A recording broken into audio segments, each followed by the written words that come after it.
Hey everyone, welcome back to Codehaven. My name is Charlie, and in today's video, we're going to get started on creating your very own Among Us game in Scratch. This video is the first part of our Among Us series, so if you want to make sure to follow through to the end, subscribe to our YouTube channel, and keep an eye out for more videos. Let's go and get started by playing the game. I will press the green flag at the top, and use the 1, 2, 3, and 4 keys on my keyboard to make choices. Let's go and press any one of those to get started. I can now choose between playing as a crewmate or playing as an imposter. I think I want to play as a crewmate, so I'm going to press 1. And I'll go and press 1 again to start the game. I now have 4 options. I can either do the navigation task, do the admin task, do the weapons task, or do the reactor task. Let's go and get started with navigation by pressing 1. And since I want to be a good crewmate, I think I'm going to press 1 again so that I can complete this task. And just like that, we got one task done. Let's go ahead and do another one. How about we check out the reactor this time? I will go and press 4. And over here, I'm going to complete this task as well by pressing 1. Alright, let's go ahead and check out the weapons area now. I'll press 3. And you know what? This doesn't seem that interesting to me, so how about we press 2 to leave this task and go check out something more interesting. How about we check out admin instead by pressing 2. Alright, I can either complete this task or leave the task, and this one seems interesting, so I'm going to go and press 1 to complete this task. I now have 3 options here. I can either call an emergency meeting, search for imposters, or run around. Well, if I'm going to run around, I might as well search for imposters while I'm doing that. And I really can't think of a reason to call for an emergency meeting right now, so I think I'm going to press 2 to search for imposters. Oh yikes, I think I just got killed by an imposter, and if I go in and press 1 to continue, I see that I lost the game. That was a tough one, wasn't it?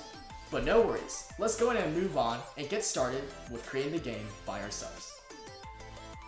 Before we get started, we need to first create a remix of the Among Us template that is provided for us.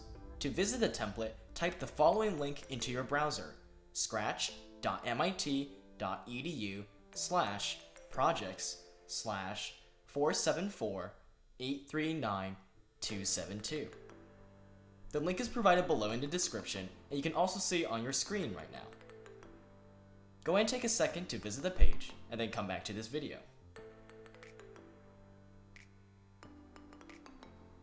Perfect. Once you have the page pulled up, you should see something like this on your screen right now.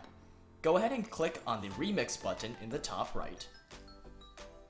And once you do that, we're now all ready to get started with coding. Awesome, let's get coding now. The very first thing that we're going to do is define our own custom block. Why would we do this? Well, by creating our custom block, we can save ourselves a lot of time in the future as we work on this project, and custom blocks are super fun to work with. In order to do this, let's go ahead and click on the Backdrops tab on the right-hand panel. Once you do that, drag your coding screen to the top left until you see 2 blocks appear on your screen: the Define Check Text block and the Start Sound Task block. What the red Define Check Text block says is that we can define our very own custom block called Check Text by attaching code to it. We currently have the Start Sound Task block attached to it, but I'm going to go ahead and detach it so we create our very new definition. Perfect. Now, what do we want our Check Text block to do? Well, in this case, if I have a text on the screen that contains a message such as complete task, I want my game to do something that signifies the message being shown. For example, if the text says complete task, I want the game to play a sound that indicates that I completed a task. How can I do this? Well, I'm going to need a conditional statement to help me out here. To do that, go to the control section on the left and grab a conditional statement, also known as an if statement. I'm going to drag one of these over here, and then I'm going to go to the operator section to grab a contains block. This will allow me to check my text to see if it contains something. Once I grab one of those, let's go ahead and change the right-hand text box to complete task, since I want to check to see if my message contains complete task. I'm then going to grab the text block from my custom block definition and drag it to the left-hand side. Now the green block says, if text contains complete task, do something. And I'm going to go ahead and drag that into my conditional statement. Perfect. And now the last thing that we need to do is drag the start sound task block into the conditional statement. So this way, when my text contains complete task, the game plays a task completed sound. Go ahead and attach this to the definition block, and we're all set. Before we move on, let's go ahead and add one more text check to our definition. Go ahead and grab another conditional statement from the control tab. And then afterwards, grab another green block from the operator section for contains.